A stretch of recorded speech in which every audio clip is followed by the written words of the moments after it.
Do you know that God is concerned about? You say, well, what's the big deal about where I live? Let me show you the difference. It matters where you plant a plant, does it not? You can take a plant that's designed for sandy soil and put it in like peat moss or something, and you'll kill it. Or you can take a plant that's designed for peat moss and put it in the sand, and it'll kill it. Because it will not have the capacity to develop its root system and survive planted in the wrong place. Right?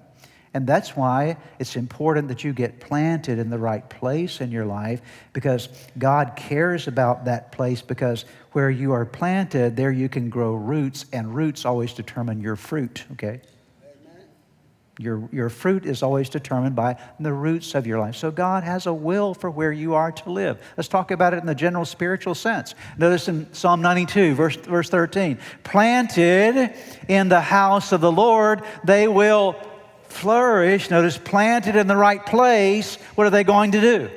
Flourish in the courts of our God. Now, this describes being planted in God's house. What does it mean to be planted in God's house? It means to get your roots established among the people of God.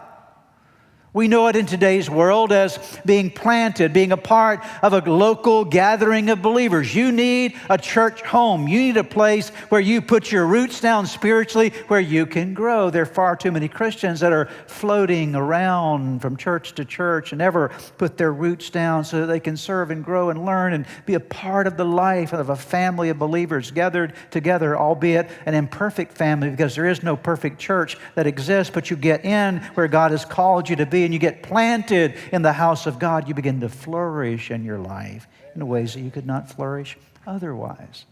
It's not just a matter of that dimension of your life, but every dimension of your life. Take a look at this story from the example of a man named Lot. Do you remember Lot? Lot was Abraham's nephew.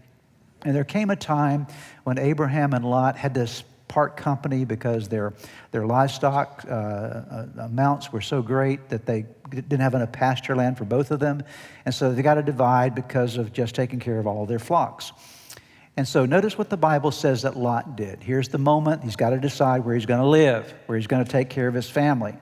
Lot looked around and saw that the whole plain of the Jordan toward Zoar was well watered, like the garden of the Lord, like the land of Egypt. This was before the Lord destroyed Sodom and Gomorrah. So notice this phrase, so Lot did what? Chose for himself the whole plain of the Jordan and set out toward the east. Two men parted company.